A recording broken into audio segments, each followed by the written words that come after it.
अब देख लेना, इतना नहीं पता हम लोगों को कि हमारी स्पेस एजेंसी कौन सी है। कभी कुछ किया हो तो पता हो ना कि यार इन्होंने ये कुछ किया।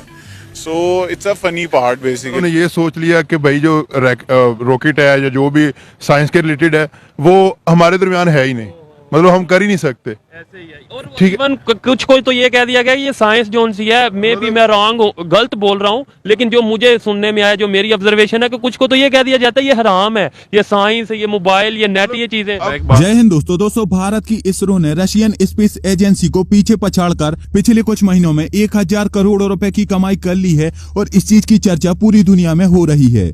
अगर हम अपनी नेबर कंट्री भारत के स्पेस प्रोग्राम की बात करें, इंडियन स्पेस रिसर्च ऑर्गेनाइजेशन की अगर बात करें, तो सैटेलाइट जो है वो लॉन्च की गई। भारत के स्पेस प्रोग्राम की बात करें तो अब तक भारत जो है वो 350 से ज़ायद सैटेलाइट जो है वो लॉन्च कर चुका है अपनी कंट्री के अंदर।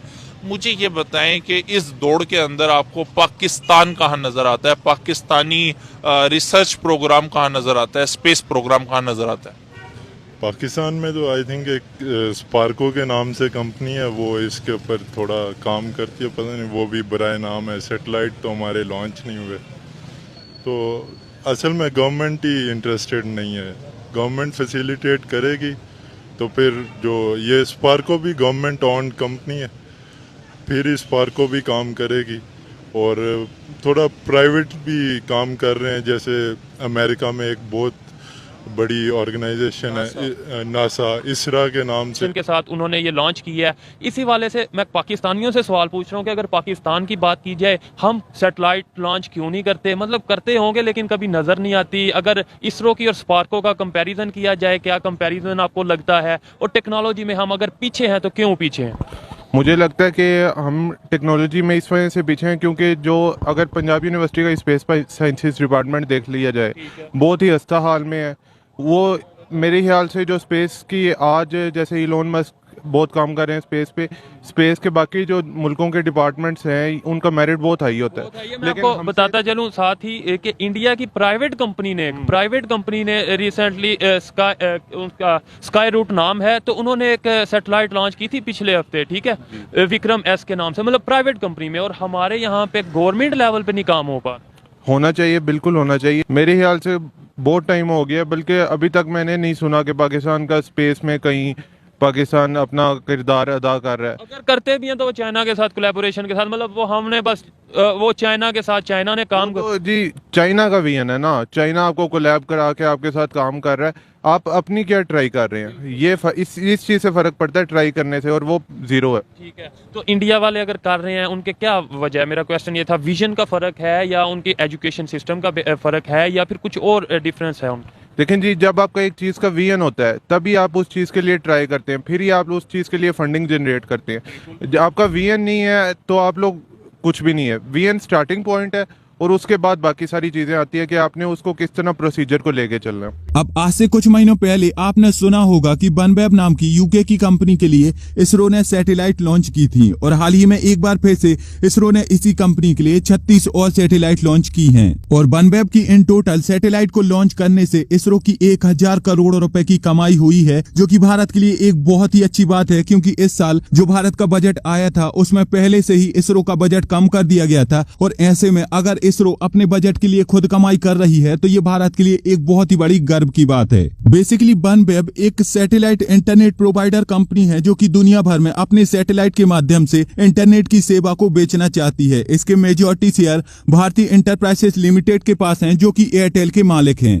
सुनील मित्तल जो कि भारतीय इंटरप्राइजेस के मालिक हैं, उनका कहना है कि इसरो में बहुत सारा पोटेंशियल है और इसरो ये सारे काम कर सकती है। बनवेब ने अभी तक 600 सैटेलाइट अंतरिक्ष में भेज दी हैं और 400 सैटेलाइट का ऑर्डर इसरो को मिलने वाला है।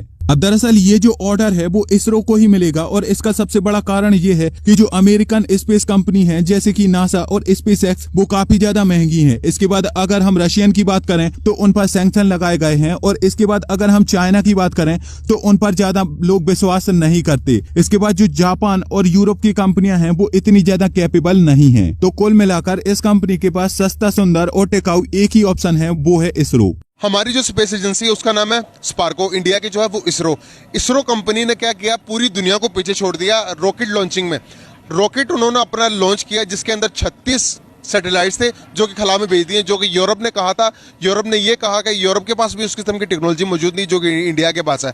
आपको क्या लगता है कि सैटेलाइट के अंदर, सैटेलाइट जो कि हमारे मोबाइल के इंटरनेट हमें प्रोवाइड करते हैं, बहुत सारी ज़िंदगी के हमें मसाइल को सॉल्व करते हैं, इतना बड़ा इंडिया ने इनिशिएटिव लिया, पास होना आज के टाइम में कितना ज़रूरी है और हम कहाँ रिलायबल कर रहे हैं दुनिया को देखते हुए?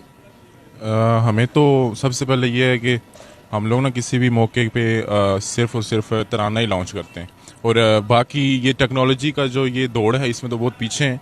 खैर हमें आगे होना चाहिए, दायरा दुनिया इतनी आगे बढ़ रही है तो हमें भी आगे बढ़ना चाहिए, लेकिन इंडिया के साथ तो हमारा कोई मुकाबला नहीं है। उनकी माशियत इतनी तेज़ है, वो तो ज़रा फोकस करते हैं कि हमने कैसे दुनिया के साथ चलने आगे, तो हम लोग उससे बहुत पीछे हैं। हम लोग तो अपनी सियासत में एक लोगों की टांगें खींच रहे हैं, तो मुझे नहीं लगता कि हम लोग कोई 50 साल तक कोई तरक्की कर सकते हैं।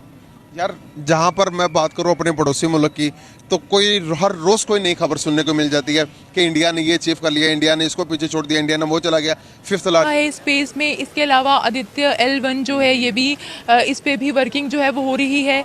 अच्छा, अब मुझे ये बताएं, जितना इंडिया टेक्नोलॉजी में आगे जा चुका है, जा रहा है, क्या इंटरनेशनल मार्केट में इंडिया की इमेज बन रही है?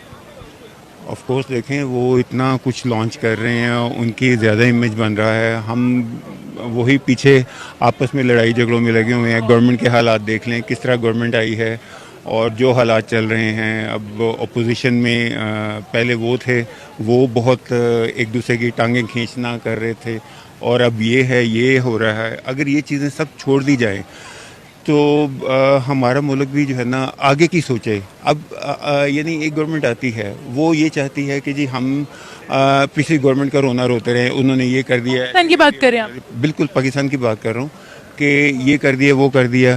तो अगर यानी ये सब चीज़ें छोड़ के, जैसे अमेरिका यूरोप में वो लोग, उन्होंने ये चीज़ें कब की छोड़ दी हुई हैं कि लेग पुलिंग छोड़ दी है। उनको ये है कि हमने आगे बढ़ना है। हालांकि भारत बहुत ही तेजी से दिन प्रतिदिन नए नए इतिहास रच रहा है, और इसरो के इस एक और इतिहास पर आपका क्या कहना है, आप मुझे नीचे कमेंट में जरूर बताइए। एंड अगर ये वीडियो अच्छी लगी है तो प्लीज इस चैनल को सब्सक्राइब करके बेल आइकन जरूर दबाइए, और आप हमें इंस्टाग्राम पर भी फॉलो कीजिए, इसकी लिंक आपको डिस्क्रिप्शन में मिल जाएगी।